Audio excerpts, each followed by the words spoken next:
આપ સૌ વિદિત છો કે આપણે સ્પેશિયલ ઇન્ટેન્સિવ રિવિઝનની કામગીરી 28મી ઓક્ટોબરથી સમગ્ર દેશમાં થઈ છે. સમગ્ર દેશમાંથી જે 10 રાજ્યોમાં આ કામગીરી ચાલુ થઈ છે એ પૈકીનું ગુજરાત રાજ્યમાં પણ આપણે 28મી ઓક્ટોબરથી કામગીરી ચાલુ કરેલી હતી. સ્પેશિયલ ઇન્ટેન્સિવ રિવિઝન અંતર્ગત આપણે વડોદરા જિલ્લાની અલગ અલગ 10 વિધાનસભા વિસ્તારની અંદર આ કામગીરી તમામ તબક્કે થઈ રહી છે. વિશેષ કરીને BLO મારફતે આ સમગ્ર પ્રક્રિયા દરમિયાન ખૂબ જ જહેમતથી ખૂબ ચીવટપૂર્વક આ કામગીરી થઈ રહી છે. પાયાના જે કામગીરી છે એ BLO કક્ષાએ થાય છે. એમણે વિતરણની કામગીરી સંપૂર્ણપણે પૂરી કરી છે. ત્યાર પછી એમના કલેક્શનની કામગીરી મેપિંગ અને મેચિંગ માટે પણ લોકોને સતત ગાઈડ કરી રહ્યા છે અને કલેક્શનની કામગીરી પણ ઘણા બધા અંશે પૂરી કરી છે. સાથોસાથ આપણે એમને ડિજિટાઇઝેશનની કામગીરી લગભગ 5 લાખથી વધારે ફોર્મ એમને ડિજિટાઇઝેશન પણ આ તબક્કે કરી દીધેલા છે. આગામી 4 દિવસ દરમિયાન આપણે વડોદરા જિલ્લાની અંદર વિશેષ એક ઝુંબેશ કરવા જઈ રહ્યા છીએ. શહેરી 5 વિધાનસભાઓ છે એમની અંદર જે સામાન્ય રીતે લોકોને એક પ્રશ્ન મેપિંગ અને મેચિંગનો થતો હોય છે. એમને પોતાનું મેપિંગ અને મેચિંગ કોઈ ભાગોની અંદર હોય તો એમનો સ્પષ્ટ ખ્યાલ એમનું બૂથનું નામ વગેરે ખબર નથી હોતી. એટલે આપણે સર્ચ ઓપ્શન માટે અલગ અલગ ઓપ્શન્સ પ્રોવાઈડ કર્યા છે. આપની સાથે પણ સર્ક્યુલેટ કરીશું, લોકોની અંદર પણ સર્ક્યુલેટ થાય. તમામ BLO પાસે પણ આ વિગતો ઉપલબ્ધ છે.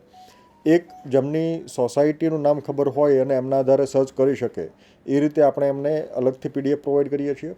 માનો કે કોઈને પોતાના વિસ્તારની પણ ખબર નથી, વિધાનસભા વિસ્તારની માત્ર ખબર હોય કે એ સમયે કયા વિધાનસભા વિસ્તારમાં આવતા હતા, તો એના માટે અલગથી એક PDF આપણે પ્રોવાઈડ કરીએ છીએ જેમની અંદર એ નામ પોતાનું સર્ચ કરી શકે. આ સાથોસાથ આપણે અલગ અલગ રીતે એમને સર્ચ કરી શકે એ પ્રકારે 6 કે 7 ઓપ્શન્સ આપણે એક્સપ્લોર કર્યા છે. એ તમામ ડોક્યુમેન્ટ QR કોડ સાથેનો આપણી સાથે પણ શેર કરીશું જેથી કરીને લોકો એમનો મોટી સંખ્યામાં ઉપયોગ કરી શકે. સર્ચ ઉપરાંત આપણે એમનું પ્રોજેની મેપિંગ કરવાનું છે. એ પ્રોજેની મેપિંગ પણ એમના આધારે કરી શકશે. આપણે આગામી દિવસે જે કાર્યવાહી કરીએ છીએ, ગયા વખતે 16મી અને 17મી તારીખે આપણે કેમ્પ કર્યામાં મોટી સંખ્યામાં લોકોએ ભાગીદાર થયેલા હતા. એને જ આગળ વધારીને આપણે આવતીકાલે અને પરમ દિવસે મોટી સંખ્યામાં આપણી સાથે શિક્ષક મિત્રો અને એ સિવાય અન્ય સંસ્થાઓના ગવર્મેન્ટ એમ્પ્લોઈઝ આપણી સાથે જોડાવાના છે. પ્રાઇવેટ ટીચર્સ પણ આપણી સાથે આ દિવસે સ્વયંભૂ રીતે જોડાયેલા છે. અને આવતીકાલે અને પરમ દિવસે જે સોસાયટીઝની અંદર મેપિંગના પ્રશ્નો, મેચિંગના પ્રશ્નો અથવા કલેક્શન ઓછું થયું છે ત્યાં આપણે કેમ્પ કરવા જઈ રહ્યા છીએ.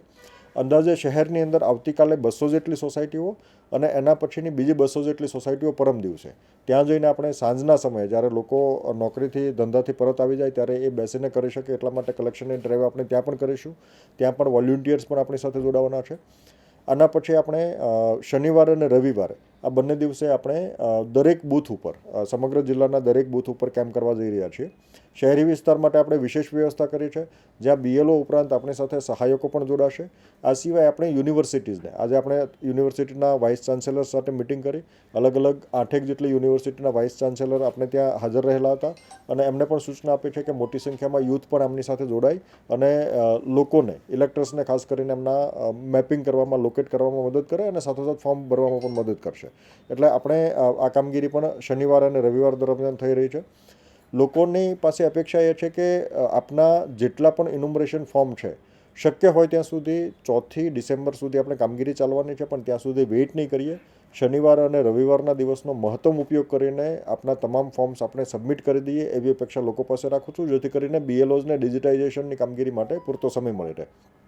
આ સિવાય જે લોકોના ડોક્યુમેન્ટ્સ અવેલેબલ નથી, ખાસ કરીને જેમનું મેપિંગ અને મેચિંગ શક્ય નથી, જે કિસ્સાની અંદર એમણે પોતાએ અલગ અલગ સર્ચ ઓપ્શન વિચાર્યા, જેમણે પોતાનું મેપિંગ 2002માં નામ નહોતું અથવા તો એમને ખબર નથી કે એમનું નામ ક્યાં છે, એક્સટેન્સિવ સર્ચ કર્યા બાદ પણ જો આપનું નામ ઉપલબ્ધ ના થતું હોય તો આ કિસ્સાની અંદર જે ઇલેક્શન કમિશન ઓફ ઇન્ડિયાના આપણા ઇન્યુમરેશન ફોર્મના પાછળના ભાગમાં જે ડોક્યુમેન્ટ્સની વિગતો આપવામાં આવેલી છે, આ ડોક્યુમેન્ટ્સ પણ આપણે તૈયાર રાખવા જણાવવામાં આવે છે જેથી કરીને આપણે જ્યારે ક્લેમ્સ અને ઓબ્જેક્શનનો તબક્કો આવે ત્યારે આપણે ડોક્યુમેન્ટ્સ પણ તૈયાર રાખી શકીએ.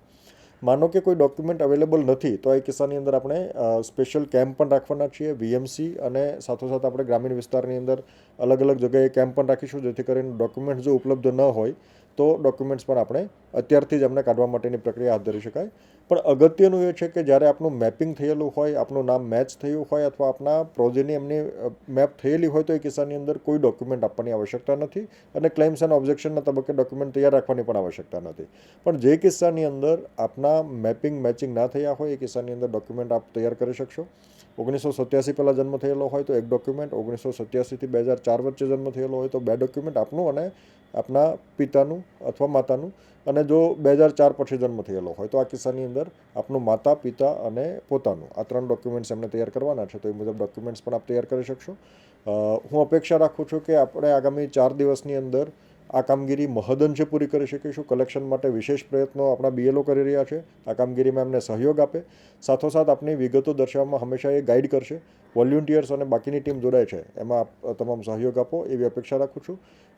લોકો આ કામગીરી આગામી 4 તારીખ સુધી ચાલવાની છે, પણ 2 દિવસમાં 3 દિવસમાં આપણે મહત્તમ સંખ્યામાં આવીએ એવી અપેક્ષા હું રાખું છું.